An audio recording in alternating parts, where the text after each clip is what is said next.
Ajaa'iba guys. Ajaa'iba jechuun guyyaa wanni haraan dhufti. Wanni shakkinis hin olamne. Hundaafuu ani dubbii Sumayyaatii fi Ayyuu tana Sayidoodhaa tana guyyumarraa waan hara fiddi. Arraan tana immoo waan addaa jira. Waan addaati jira. Rabbi na tolchu. Jannatuma eegallaa jechuudha. Assalaamu alaikum warahmatullahi wabarakaatu. Hordoftoota sibiraa hundi keessan bakkuma jirtanitti nageenya Rabbii isin bira haa jiraatu. Waa'ee gartee cidha Ayyuu fi Sumayyaa cidha Ayyuu fi Sayidoo wal qabatee jechuudha. Akkuma beektan viidiyoon waraabame guutuun gartee miimoorinsaa hatamee ture jechuudha. Fudhamee ture. Sani wal qabatee akkasuma gartee badiinsa Ayyuutii wal qabatee waan takka isiniif qabadhatiin jira hanga dhumatti. Na wajjin turaadha namoonni gartee yaasu biraa subscribe godhin subscribe godhamaa ta'adha. Viidiyoo like share godha hanga dhumatti na wajjin turaadha. Tokko farratti guyyaa cidha Sayidoo fi Ayyuudha viidiyoo waraabame guutuun hatamee ture jechuudha. Miimooriin hatamee ture. Miimooriin sin gartee namni hatee salaam jechuudha. Salaam kun ofuutee Yamanitti Sumayyaadhaaf geessitee jirti jechuudha. Nuti sababa gartee miimoorii tana waan baay'ee gartee nama hedduu shakkinee nama hedduunis gartee akka nam tokkotti Sayid dhiisiyu akka nam tokkotti nama hedduu baay'eedhaan shakkee walitti illee bu'ee ture jechuudha. Keessattuu gartee Umarii wajjin anaa fi Umar hedduu gartee walitti deddeeffanne sababa gartee miimoorii kana. Umar kaameraamaanota kan fide Umari maallaqa baay'ee gartee kan kaffalameef jechuudha. Warra kaameraamaanotaaf. Umar uummata kana siif fidee akkamitti waan kana gartee quban qabataa jeetiin gartee anis irra deebiidhaan gartee Umar gaafachaa ture. Umaris saba sanii gartee funnu jeelole aboogaa kana nyaataan jeengaanis. Hayi gaafiidhaan si gaafadhe wanni funnutti hin jiru hayi sagantaa guutuu norka badee wanni gartee an gaafii tiyya gartee funnutti hin jirtu kana nyaataan jeen Umariin.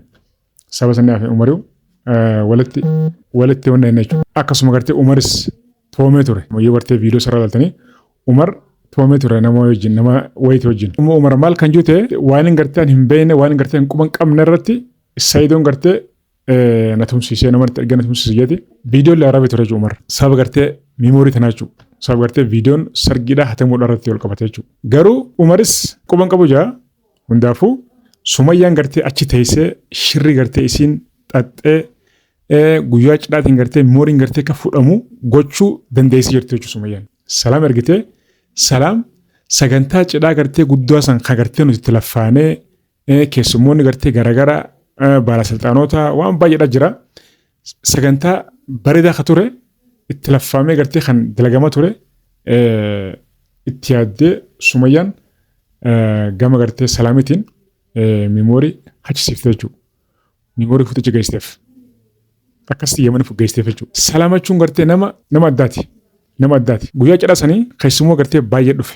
Ani guyyaa san gartee hojiin kiyya kaameraallee gartee kan hin fidini gartee kaameraa dhiiseetumaan kottu naan jeen lakkii mee jeetumaan gartee akkuma gartee viidiyoo kiyya kan duraarratti sin waraabee kaameraa qabadhee dhaqee hojiin tiyya guyyaa sanii jookar ture jookar waxaa gabbee jechuudha. Waa hundaan gartee wal keessa dalagaa ture. Gam tokkoon kaameraan waraaba hoggaa gartee keessummaa dhuftee keessummaaf bakka ni godhaa. Bishaan buusnaa maaliin godhaa sagantaa keessa fiigan ture jechuudha. Hanga dandeemetti viidiyoo hanga tokko waraabee if biratti hambisuu danda'e. Rabbi fi ganna gahu. Salaam jechuun nama gartee malli na dhuftee mal nangetti akkuma gartee isin jee anti bataam daka maali yaasin. Hidinna tinnish arafi balinna ka siraw zee qomna kaamera zee qomna hidinna yoo ina garqima sinna naalche ina alfaligim ta'e. Ina alfaligim malqot. Chiggire lam jettee kaamera na qabdi. Maal taate jettee kaamera qabdi. Deemii nyaadhuun gartee lakkii ani nyaadhuun jee waan gartee barbareetii fi kana nyaadhuu lakkii hin jeenan. An gartee waan adii nyaadha lakkii hin jeen. Yoo nyaadhallee kaamera kiyya qabadheetuma gartee quumaan keessuma fiigee quubaan gartee qaqqammasee keessaa deemalee lakkii hin jeenan. Yeroo gartee gattaa'ee kaamera lafa kaa'ee deemu nyaadhuun qabu. Achin fiitee na yaaltee dadhabdee intaloo wayii na itti argite. Intaloo simmin quxuree fakkaatti akka. Jettee na diroo deemti hootu nyaadhaan gattee lakkii hin jeen. Shirri siin gartee qopheessitee shira addaati. Kaameraamaanota sobdeeti maal gootee harakaata agarsiiftee akka isaan deemanii gartee meeshaa lafa kaanii deemanii nyaatan gootee egaa isaan deemanii kaameraa keessaa miimoorii guurrattee qottee jechuudha. Silaa kiyyaallee akkasuma godhuu kaate isin. Waa'ee salaam ani waa'ee sidhaa bal'inaan gartee guyyaa biraa isiniif naasawa. Garuu sababa kanaa akkuma jenne Sayid ani salaam tana jala hafii hin jeen tana dura. Salaam yeroo 3-4 ol wajjin gartee laaqana nyaanna jira sargii duratti jechuudha. guyyaa tokko macarashaadha jechuun gartee sadeen kan hin jeen adaamarraan dabala seetoon dhufaatiin jira bannaas yaasoo essee sana jee asumaan jiran jeen finfinnuma jiran jeen dhufaa jirraa baay'ee beelonna jira dhufaa jirraati dafii bannat mana nyaataa akkana sandee miti mana nyaataa sandee miti dafii nyaata qopheessan jee hayyee tolan jeen deemin fiigee isaan dhufaa jiranii nyaata qopheessee isaan eegaa jechuudha. Siifeen jeen anaaf salaam dhufan gaammantan. Dhufanii ilaala akkana godhatti nyaatana nyaanne yeroo nyaata nyaannu kana waan baay'ee dhaasooti. Ani haasoonis kun guutuun tokko gartee keessaa kaniin naaf tayyee keessaa fudhee tokko hin jiru. Amma nyaanneen xumurree mana kiyya deemna ta'e jechuudha lakkeen hin deemuun jeen. Amma sadilleen hayyallaa kalas bakka bira deemna jee jalaafne isin kaatee kottee aboo sa'idiin jeen hangaan. Yaaboo namichi tana gartee dhaabbadhuun jeen jalaa. Ani wanni takka wanni sidhan antana jala dhaabbadhuun jeen dhaabbadhu jalaa hin jeen lakkiinaan jee bar mana qabdii naan jeesi mana qabdii boolee bulbulaati mana qabdii makiinaan tolleen gartee tarmsiiti makiinaan tasittoon hin beekaa ayilleen gartee makiinaa sifiin bitan hangattee mana maqaa gartee mana kiyyatiin gartee makiinaa sifiin bitan hangattee maallaa gartee hangi qabdu baankii qabsiiftee baankiidhaaf kafaltee makiinaa gartee gosa barbaachisoon gartee itti himattee maallaqa hanga tokko gartee baankiidhaaf kannite ani mana kiyya kaartaa qabsiisee makiinaa feetee fudhachuu hundeessaa baankiirraan hangatte maallaqa hangaaf immoo xiqqoo gartee baankiidhaan kafaltaa naan jettee saniifiin wajjin wanni ichaa jiran naan jee aboo sirrii miti wanni kuni yoo makiinaa feetellee ati wanni ammas jirtuufu amma fi dubbii biraa keessa jirraa tana xumurii achi deebiitii dhuggaa inshaalla gartee as deebite waan barbaadde makiinaa feetus waan feete barbaaddu wajjin laallee itti yaanne siif akka ta'u goonaati namichi tana gartee jalaa dhaabbadhuun jeen gartee naaf hin taane hayyee jeetuma gartee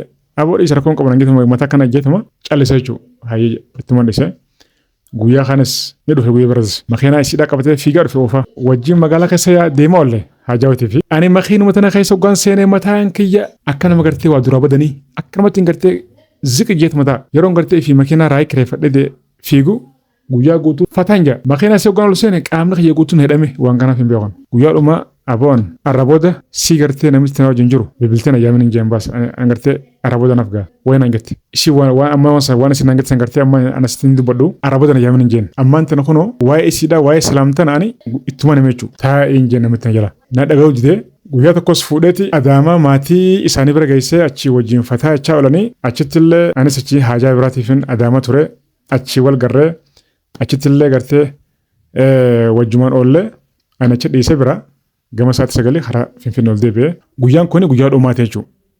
Achi booda guyyuma sargii wal garee malee waliin garee jechuudha. Salaam ittuma yaaddeeti qophooytee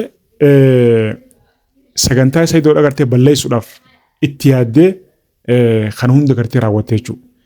Waan biraallee silaasuu ta'e nama gooti. Nama gooti maaliif shamarree jechuun karaa gartee garaagaraatiin karaa adda addaatiin gartee sagantaa garaagaraa raawwachuu dandeessi. Nama beekutti jechuudha.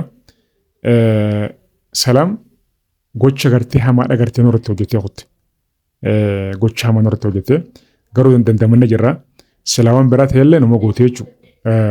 Garuu Sumayyaan ergiteellee haa ta'u namni biraallee gartee wajjin irratti hirmaatee haa ta'u wanni gartee isaan yaadaniif hanga tokko milkaan garuu nuti viidiyoo silaasuun garteen kaameraa fidee dhufuu baadhee yookaan immoo kaameraa kiyyallee gartee itti kannee kaameraa kiyyallee keessaa fudhatee kutti yookaan silaan kaameraallee qabee dhaquu baadhee wannumaan gartee viidiyoomaan gartee gadhiisnu tokkollee nu hin jiru jechuudha.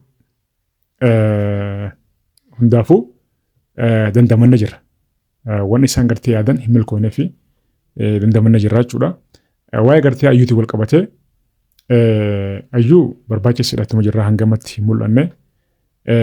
Ayyuunis meebii gartee salaamtee yookaan nama biraatee namni baasuun namni gartee bahee sobee gartee baasuun siidhaa hafan qabu.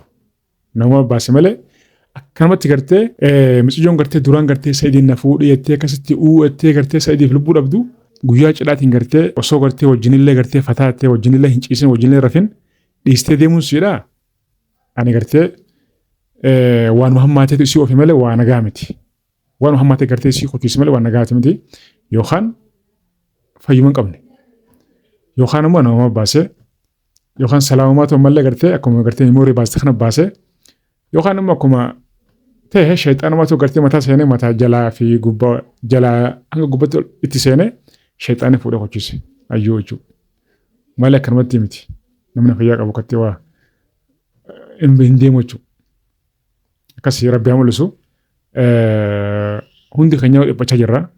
Bakka gartee isiin jirti jaan hafuurti dhageenye ni deemnaa hoggaa dhayne hin jirtu. Ni deemnaa hoggaa dhayne hin jirtu sobaa jechuudha. Waan amantaanee nama gartee isii hin fakkaanne isii dhafaa jiranii. Rabbi haa mul'isu nuti gartee gama keenyaan halkanii guyyaa ani gartee kanam tokkotti halkanii guyyaa barbaachisaadha tuman jiraachuu. Saayidillee gartee baay'ee takka dhiphatee jira. Waa'ee ayyuutiin baay'ee takka dhiphatee jira. Itti seenaa jira. Ammaan tana immoo gartee miimooriin Sumayyaa harka geessee jechuu dhageenyaan gaamal gaafatare daran maraataa jechuudha. Daran maraataa. Miimoorii gartee intaloon fuutee deemtee san keessa ministeera baay'eedhaa jira. Waan baay'eedhaa jira. Keessummoota gartee viidiyoon isaanii gartee gabba'uu hin taane hunda jira.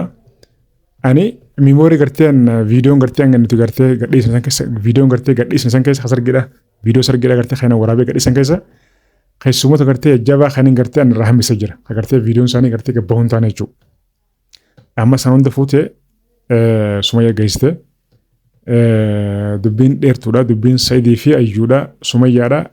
Namitti salaamtan jaantanas itti dabalamtee dubbiin isaanii musiibaadha.